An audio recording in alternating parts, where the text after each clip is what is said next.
Ladies and gentlemen, ಅಂತೂ ಇಂತೂ ರಾಜ್ಯ ರಾಜಕಾರಣದಲ್ಲಿ ಮತ್ತೊಂದು ಸುತ್ತಿನ ದೊಡ್ಡ ಮಟ್ಟದ ವಿಪ್ಲವಕ್ಕೆ ರಾಜ್ಯ ರಾಜಕಾರಣ ರೆಡಿಯಾಗಿದೆ.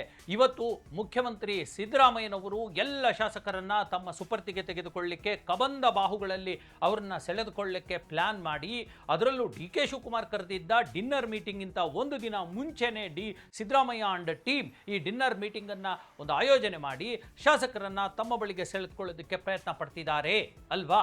ಇವತ್ತು ಸಂಜೆ ಅಷ್ಟೊತ್ತಿಗೆ ಬೆಂಗಳೂರಿನ ಹೋಟೆಲ್ ಲಲಿತಾ ಅಶೋಕ್ನಲ್ಲಿ ಈ ಒಂದು ಡಿನ್ನರ್ ಮೀಟಿಂಗ್ ಇರತಕ್ಕಂಥದ್ದು. ಅದಕ್ಕೂ ಮುಂಚೆ ದೊಡ್ಡ ಮಟ್ಟದ ರಾಜಕೀಯ ಲೆಕ್ಕಾಚಾರಗಳು ನಡೀತಾ ಇರತಕ್ಕಂಥದ್ದನ್ನು ಕೂಡ ನಾವು ಅಲ್ಲಗಳೆಯೋ ಹಾಗಿಲ್ಲ. ಹಾಗಾದರೆ ವೀಕ್ಷಕರೇ, ಯಾಕೆ ಡಿ ಕೆ ಶಿವಕುಮಾರ್ಗಿಂತ ಮುಂಚೆ ಸಿದ್ದರಾಮಯ್ಯನವರ ಟೀಮ್ ಈ ಡಿನ್ನರ್ ಮೀಟಿಂಗನ್ನು ಕರೆತು ಇದರ ಹಿಂದೆ ಇರತಕ್ಕಂಥ ತಂತ್ರಗಳಿಗೇನು ಅನ್ನೋದನ್ನು ನಾನು ಇವತ್ತೇ ಹೇಳ್ತೀನಿ. ನೀವು ನೋಡ್ತಾ ಇದ್ದೀರಾ ನೆಲ ಜಲ ಭಾಷೆಗಾಗಿ ಪ್ರಾಮಾಣಿಕ ಪತ್ರಿಕೋದ್ಯಮ ನಿಮ್ಮ ಫೋಕಸ್ ಟಿವಿ.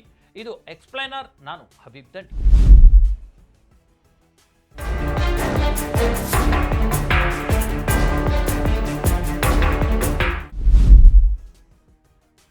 ಎಸ್ ವೀಕ್ಷಕರೇ, ಸಿಎಂ ಸಿದ್ದರಾಮಯ್ಯನವರು ಇವತ್ತು ಕರೆದಿರ್ತಕ್ಕಂಥ ಈ ಒಂದು ಡಿನ್ನರ್ ಮೀಟಿಂಗ್ ಏನಿದೆ, ಇದು ಅಂತಿಂಥ ಡಿನ್ನರ್ ಮೀಟಿಂಗ್ ಅಲ್ಲ. ಕೇವಲ ಬರೀ ಊಟಕ್ಕೆ ಬಂದು ಶಾಸಕರು ಬಂದು ಊಟ ಮಾಡ್ಕೊಂಡು ಹೋಗುವಂಥದ್ದಲ್ಲ. ಕರ್ನಾಟಕದ ಕಾಂಗ್ರೆಸ್ ಪಕ್ಷದ ಎಲ್ಲ ಚುನಾಯಿತ ಶಾಸಕರು 136 ಶಾಸಕರು ಮತ್ತು MLCಗಳು ಮತ್ತು MP ಗಳು 9 ಜನ MP ಗಳು ಮತ್ತು ಎಲ್ಲ ಪ್ರಮುಖ ನಾಯಕರು ಕೂಡ ಇವತ್ತು ಈ ಮೀಟಿಂಗಿಗೆ ಬರ್ತಾ ಇರತಕ್ಕಂಥದ್ದು. DCC ಪ್ರೆಸಿಡೆಂಟ್ಗಳು ಕೂಡ ಬರ್ತಾ ಇರತಕ್ಕಂಥದ್ದು. ಅಂದರೆ ಜಿಲ್ಲಾ ಕಾಂಗ್ರೆಸ್ ಸಮಿತಿಯ ಪ್ರೆಸಿಡೆಂಟ್ ಕೂಡ ಬರ್ತಾ ಇರತಕ್ಕಂಥದ್ದು. ಈ ಎಲ್ಲರನ್ನ ಬರಮಾಡ್ಕೊಳ್ತಾ ಇರತಕ್ಕಂಥ ಸಿದ್ದರಾಮಯ್ಯನವರು ಈಗಾಗಲೇ ಬಜೆಟ್ನಲ್ಲಿ ಒಂದಷ್ಟು ಜನಪ್ರಿಯ ಬಜೆಟ್ ಅನ್ನು ಮಂಡಿಸಿ ಹಲವಾರು ಅನುದಾನಗಳನ್ನ, ಒಂದು ಗ್ರಾಂಟ್ಸ್ಗಳನ್ನ ಕೊಟ್ಬಿಟ್ಟಿದ್ದಾರಲ್ವಾ ಎಲ್ಲ ಕ್ಷೇತ್ರಗಳಿಗೆ, ಎಲ್ಲ ಇಲಾಖೆಗಳಿಗೆ. ಅವರೆಲ್ಲರನ್ನೂ ಕೂಡ ಅದನ್ನ ಎನ್ಕ್ಯಾಶ್ ಮಾಡ್ಕೊಳ್ಳೋದಕ್ಕೆ, ಕೊಟ್ಟಿರ್ತಕ್ಕಂಥ ಗ್ರಾಂಟ್ಗಳನ್ನ ಎನ್ಕ್ಯಾಶ್ ಮಾಡ್ಕೊಳ್ಳಿಕ್ಕೆ, ಶಾಸಕರ ಸಹಮತ, ಬೆಂಬಲ, ವಿಶ್ವಾಸವನ್ನು ಪಡ್ಕೊಳ್ಳಿಕ್ಕೆ ಈ ಒಂದು ಪ್ರಯತ್ನವನ್ನು ಮಾಡ್ತಾ ಇದ್ದಾರೆ ಅನ್ನುವಂಥ ಒಂದು ಮಾತು ಈಗ ಕೇಳಿ ಬರ್ತಾ ಇದೆ. ಈಗ ನೋಡಿದ್ರೆ ಕಳೆದ 3-4 ದಿನಗಳಿಂದ ಬಜೆಟ್ನ ಒಂದು ದಿನ ಮುಂಚೆಯಿಂದನೂ ಕೂಡ ಡಿ ಕೆ ಶಿವಕುಮಾರ್ ಮತ್ತು ಅವರ ಸಹೋದರ ಡಿ ಕೆ ಸುರೇಶ್ ಮತ್ತು ಅವರ ಟೀಮ್ ಇದೆಯಲ್ಲ, ಡಿ ಕೆ ಶಿವಕುಮಾರ್ ಬೆಂಬಲಿಗರ ಟೀಮ್ ಒಂದಷ್ಟು ಸೈಲೆಂಟ್ ಆಗಿಬಿಟ್ಟಿದೆ. ಹಾಗಾಗಿ ಅದರ ಲಾಭವನ್ನು ಪಡ್ಕೊಳ್ಳಿಕ್ಕೆ ಮುಖ್ಯಮಂತ್ರಿ ಸಿದ್ದರಾಮಯ್ಯನವರು ಈ ಒಂದು ಡಿನ್ನರ್ ಮೀಟಿಂಗನ್ನು ಕರೆದಿದ್ದಾರೆ ಅನ್ನುವಂಥದ್ದು. ನೋಡಿ, ಬಹಳ ವಿಚಿತ್ರದ ವಿಚಾರ ಅಂದರೆ ನಾಳೆ ಮಾರ್ಚ್ 10ನೇ ತಾರೀಕು ಡಿ ಕೆ ಶಿವಕುಮಾರ್ ಅವರು ಡಿನ್ನರ್ ಮೀಟಿಂಗನ್ನು ಕರೆದಿದ್ದಾರೆ. ಅದಕ್ಕಿಂತ ಒಂದು ದಿನ ಮುಂಚೆನೇ ಈ ಸಿದ್ದರಾಮಯ್ಯನವರ ಮೀಟಿಂಗ್ ಸಾಕಷ್ಟು ಕುತೂಹಲವನ್ನು ಮೂಡಿಸಿರ್ತಕ್ಕಂಥದ್ದು. ಇದಷ್ಟೇ ಅಲ್ಲದೆ ನೋಡಿ, ನಿನ್ನೆ ಎಲೆಕ್ಷನ್ ಅಂದರೆ ಬಜೆಟ್ ಏನು ಮಂಡಿಸಿದ್ದಾರೆ ಸಿದ್ದರಾಮಯ್ಯನವರು, ಬಜೆಟ್ ಮಂಡಿಸಿದ ಮರುದಿನದಿಂದಲೇ ಅಂದರೆ ಈಗ ಕಳೆದ 2 ದಿನದಿಂದ ಸತೀಶ್ ಜಾರಕಿಹೊಳಿ, ಸಿದ್ದರಾಮಯ್ಯನವರ ಟೀಮ್ನ ದೊಡ್ಡ ಒಂದು ಸ್ಟ್ರಾಂಗ್ ವಿಕೆಟ್ ಅಂತ ಹೇಳ್ಕೊಳ್ಳುವಂಥ ಸತೀಶ್ ಜಾರಕಿಹೊಳಿ ಈಗ ಬಾಗಲಕೋಟೆ ಮತ್ತು ದಾವಣಗೆರೆ 2 ಕ್ಷೇತ್ರಗಳಲ್ಲಿ ಎಲೆಕ್ಷನ್ ಕ್ಯಾಂಪೇನ್ ಶುರು ಮಾಡ್ಕೊಂಡು ಬಿಟ್ಟಿದ್ದಾರೆ. ಅಲ್ಲಿ ಕ್ಷೇತ್ರ ಪರಿಶೀಲನೆ, ಅಲ್ಲಿರ್ತಕ್ಕಂಥ ಅಭ್ಯರ್ಥಿಗಳ ಪರಿಶೀಲನೆ, ಅಲ್ಲಿರ್ತಕ್ಕಂಥ ಕಾಂಗ್ರೆಸ್ ಕಾರ್ಯಕರ್ತರ ಜೊತೆ ಮೀಟಿಂಗು ಎಲ್ಲವೂ ಕೂಡ ನಡೆಸ್ತಾ ಇರತಕ್ಕಂಥದ್ದು. ಹಾಗಾಗಿ ಅಲ್ಲಿ ಅಭ್ಯರ್ಥಿಗಳನ್ನು ಕೂಡ ಸತೀಶ್ ಜಾರಕಿಹೊಳಿನೇ ಫೈನಲ್ ಮಾಡ್ತಾರೆ ಅನ್ನೋಷ್ಟು ಮಟ್ಟಕ್ಕೆ ಬಂದುಬಿಟ್ಟಿದೆ. ಅಂದರೆ KPCC ಅಧ್ಯಕ್ಷ ಆಗಿರ್ತಕ್ಕಂಥ ಡಿ ಕೆ ಶಿವಕುಮಾರ್ ಅವರ ಅಸ್ತಿತ್ವ ಏನು ಇಲ್ವಾ ಅನ್ನೋಂಥ ಪ್ರಶ್ನೆ ಹುಟ್ಕೊಂಡಿದೆ. ಈ ಹಿನ್ನೆಲೆಯಲ್ಲಿ ಇವತ್ತು ಈ ಮೀಟಿಂಗ್ ಕೂಡ ಇನ್ನಷ್ಟು ಮಹತ್ವವನ್ನು ಪಡೆದುಕೊಂಡಿದೆ.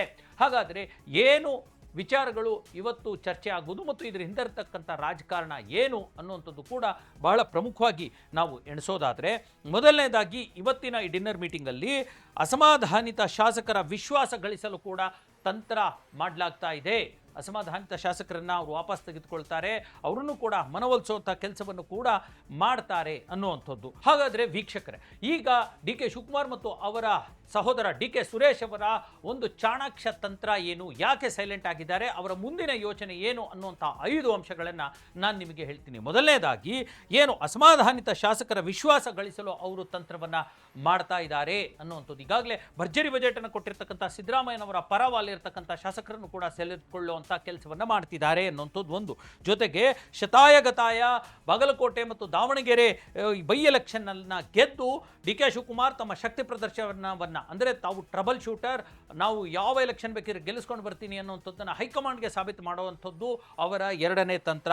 3ನೇದಾಗಿ, ಯಾವುದೇ ಕಾರಣಕ್ಕೆ ಸಚಿವ ಸಂಪುಟ ವಿಸ್ತರಣೆ ಆಗೋದಂತೆ ತಡೆಯುವಂಥದ್ದು 3ನೇ ಕಾರಣ. ಯಾಕಂದರೆ ಒಮ್ಮೆ ಸಚಿವ ಸಂಪುಟ ವಿಸ್ತರಣೆ ಆಗಿಬಿಡ್ತು ಅಂತಂದರೆ ಮುಖ್ಯಮಂತ್ರಿ ಬದಲಾವಣೆ ಸಾಧ್ಯವೇ ಇಲ್ಲ ಅನ್ನುವಂಥ ಒಂದು ಪರಿಸ್ಥಿತಿ ನಿರ್ಮಾಣವಾಗಿದೆ. ಹಾಗಾಗಿ ಸಚಿವ ಸಂಪುಟ ವಿಸ್ತರಣೆ ಆಗದಂತೆ ತಡೆಯುವುದು ಅವರ 3ನೇ ಒಂದು ಟಾರ್ಗೆಟ್. ಜೊತೆಗೆ ಬೆಂಗಳೂರಿನ GBA ಚುನಾವಣೆಯನ್ನು ಗೆದ್ದು ಇಲ್ಲಿ ಅತ್ಯಧಿಕ ಕಾಂಗ್ರೆಸ್ ಅಭ್ಯರ್ಥಿಗಳನ್ನು ಗೆಲ್ಲಿಸಿ ತಮ್ಮ ಶಕ್ತಿ ಪ್ರದರ್ಶನ ಮಾಡುವಂಥದ್ದು ಡಿ ಕೆ ಸುರೇಶ್ ಮತ್ತು ಡಿ ಕೆ ಶಿವಕುಮಾರ್ ಅವರ ತಂತ್ರ ಈ ಮೂಲಕ ಹೇಗೆ ಮತ್ತೆ ಮುಂಬರುವ ಒಂದು 3 ತಿಂಗಳಲ್ಲೋ 6 ತಿಂಗಳಲ್ಲೋ ಸಿ ಎಂ ಗಿರಿಗೆ ತಾವು ಒಂದು ರೀತಿ ಕ್ರೆಡಿಟನ್ನು ಅಪ್ಲೈ ಮಾಡ್ಕೊಳ್ಳುವಂಥದ್ದು, ಜೊತೆಗೆ ಅಥವಾ 2028ಕ್ಕೆ ಒಂದು ಸಿ ಎಂ ಕಾರ್ಡನ್ನು ಫಿಕ್ಸ್ ಮಾಡ್ಕೊಳ್ಳುವಂಥ ತಂತ್ರಕ್ಕೆ ಡಿ ಕೆ ಸುರೇಶ್ ಮತ್ತು ಡಿ ಕೆ ಶಿವಕುಮಾರ್ ಮಾಡ್ತಿದ್ದಾರೆ ಅನ್ನುವಂಥದ್ದು ಈಗ ಸಾಬೀತಾಗ್ತಿದೆ.